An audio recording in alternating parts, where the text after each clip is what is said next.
Hello everyone, my name is Alan, and today we are doing another Bi Q+A. Every year on Bi Visibility Day, which is September 23rd, we'd like to celebrate it by doing a little bisexual Q&A here, where anyone can submit questions to me, either in the comments, any of my social medias, anonymous, or what have you, and I will answer them here to the best of my ability, mostly around bisexuality. That's kind of my specialty here and the reason why we're even doing this Q&A. Now we're getting into the questions. Here we go. Hi, whoa, hello, Paul. You have the picture of Jesus Christ as your avatar. That's pretty cool. Anyways, my question is, do you feel that people, especially women, are hesitant to date a bisexual man? I have read a few articles on this, and I actually gave a minor interview for one such article. It didn't make it in because everyone else had really fantastic stuff, and I'll link it in the description down below if you want to read it. But there is a rather common, I don't know how the best way to say it. There is this kind of feeling that bisexual men have a hard time finding women to date unless the woman herself is also of the queer community. It's real, but for me, it's mostly internally type of deal. So I'm moving forward with myself, and as I go on this journey, that is one of the things that I'm working on, because, you know,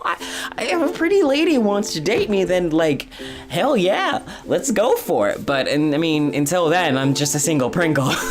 Shane de Leon, you should check out his YouTube channel. He has a very lovely voice, and Shane, I know you're probably gonna hate me plugging it, but haha, you know what you're getting into. He asks, what's the hardest thing to get non-bi people to understand about being bi? One of the biggest ones that I always talk about first when I come out to someone and I'm interested in them romantically and sexually and all that is that I'm not gonna like cheat on them. I'm not a cheater. There may be a bi person who cheats. That is a given. Just, you know, by the law of probability, you might run into someone who's like that, but not every single bi person is like that. It's like if you talk to a straight person or a gay person or anyone in between, just any type of identity, they have the potential of ruining your life in some way or fashion, or being mistrustful. Mistrustful? Not mistrustful. Distrustful? Distrustful. There we go. When it comes to bisexuality, especially with Bi Visibility Day, I've been talking a lot about Bi Visibility Day lately, and people were like, but why do we need that type of deal? Why does it matter? And getting that sort of thing to actually register with people, we do have Pride Month, and that is a very fantastic month, but a lot of the sexualities out there have their own specific weeks and days, and that is a very important thing.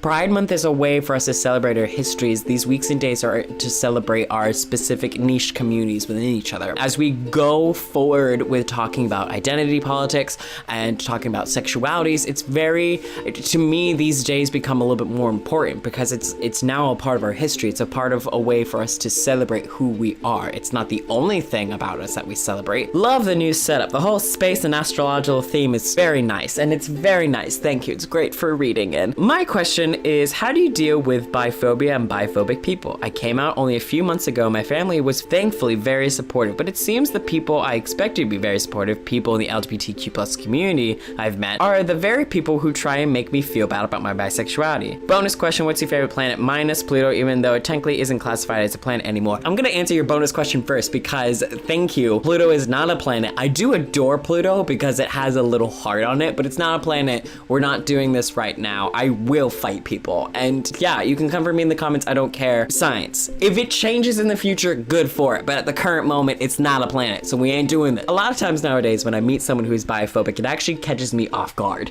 because I'm like, oh my god, it's 2019, the ice caps are melting, we got people constantly dying in the streets. Like, there are so many bigger problems in the world right now, in our country, in our state, in our county, in our town. It's almost unfathomable why you care if like one night I go out with a lady and then the next night I go out with a dude. Like it's literally none of your business. And it fascinates me to no end that the majority of the people who've actually had a problem with it have been in the LGBT community, specifically gay men. Now, of course, not all gay men. My ex-boyfriend was very supportive of me. My best friends who are all gay are very supportive of me, because if they weren't, I would just pull their ear like a mother and say no, bad. What I have come to do, and this is me as a person, and you can probably guess this from my YouTube channel nowadays, is that I educate them. I say, here's where you're coming from, and here's where I'm coming from. And I gotta say, you're acting like a real asshole, and that's not cool. I haven't done anything to you to warrant this biphobia, biphobic literature. If it comes from something like on the internet, like say from Twitter or YouTube, honest to God, just delete the comment if I'm able to, or block the person. When it's in person, I try and teach them because we can have a good, engaging conversation that could just, you know, roll into something else. But when it's over the internet, I'm like, it's too hard sometimes, and it's just not worth my time at that point, because then I have to like type up a response, I gotta think about it, and hopefully they respond. But also, there's too many trolls on the internet. My suggestion to you is to basically find new friends. That sounds really insincere, and for some people that's pretty hard, because what I've learned as an adult life, making friends as an adult is really hard nowadays. But it comes to a point where if these people aren't even being supportive of you, especially since you've come out and you're happier with yourself as you're progressing with yourself, as you are growing as a human being, and they're not being happy or supportive, you don't need those people in your life. Baby, we don't need those people in your life. We just don't. You can try and talk with them and educate them and be like, this is how I'm feeling and it really hurts, and the fact that you are of the queer community speaks volumes. Or you could say, I don't want to deal with you. I have not the time, nor the patience, nor the fucks to give. You see, there they go, out that window, the last of my fucks. Sorry, not sorry. Also, my favorite planet probably has to be, I guess Venus? No, actually, I kind of like all of them. If we're talking about just our solar system, I really just kind of like all of them because they're all really fucking cool. How do you realize that you are bisexual instead of pansexual? How do you feel about some folks using them interchangeably? I have actually discussed this in length with my former roommate Liv and my current roommate Dylan. They are, you know, my duo with Queer Home. I kind of draw some caution. I'm like, hey, it's not really all that cool. People are already like walking around bisexuality as it is. But in a sense, pansexuality and bisexuality, being in the bi plus umbrella, we're kind of going through the same exact thing. And I've had long in-depth conversations on this, and at the end of the day, I'm okay. Because at the end of the day, sexuality is a fluid thing. If one day I realize that the bi label actually doesn't work for me, if I don't feel at home, if I don't feel comfortable with that, I'm okay. I am allowed. I give myself permission to grow, to figure out who I am again. It's okay. Now, is it okay to use it so interchangeably that it kind of comes down to, well, why are you even using an identifier if you're just going to keep changing it on people? I don't really know.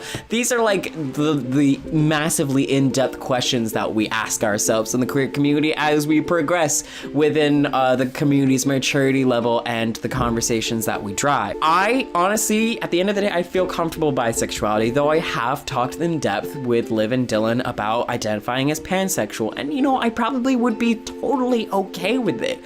But at the end of the day, I feel so good with identifying as bi. I mean, the flag colors are literally the colors that I love the most. It's just really pretty, okay? We can't police ourselves to the point where it's almost like when you identify as bi, you are then locked in. You are never allowed to identify as anything else ever again. We can't do that to ourselves. That creates more problems within the community, and I'm not frankly here for that. Red Hood asks a very random question, and that is, would you rather be blind or deaf? And I think I'd have to go with blind. And then I think this is our final question. How did you find out you were bi? My best friend came out as bi, and I was like, oh my God, he's too attractive. Like, what am I? And then I was like, oh, shit. Yeah, me too. I had been feeling like I was attracted to men for a while in high school. I chalked that up to hormones, and then people constantly were saying that I was gay, and I was like, that doesn't fit. That doesn't feel right. Also, why are people saying that about me? Shouldn't I be the one telling them that I'm gay? High school, you know, high school. What can you do? So I started slowly coming out to friends, family, and then YouTube. 3 years ago now. Oh man, so that's all the questions we have for today. Thank you everyone. I really appreciate everyone who left me a question, and thank you for everyone who watches this video and who leaves constant comments on some of my videos talking about bisexuality. I adore these things. I would, if you ever feel like, I didn't answer any of these questions as truthfully, let's talk about it in the comments. I'd love to engage in actual civil conversations in the comments. If you have any questions yourself on bisexuality or any questions I didn't go over today, you can leave in the comments down below. If you need to remain anonymous for any sort of reason, all my social media channels have DM opportunities on them. You can DM me and I will talk to you there. And if you want me to make a video about it so more people can listen about it, we can do that, and I can make sure that you remain anonymous. I'm here for people because I want to make sure that people are okay. Really enjoyed filming this Bi Q&A. This is one of the first videos that I filmed in a while other than my last video, and it felt very nice and natural. And I'm really excited to like start making content again. I don't really know when that will be. I keep setting a date, y'all, but I mean, life. You know how it is. Until next time, my name is Alan. I hope you have a beautiful day, and I will see you next time. Bye. Boo.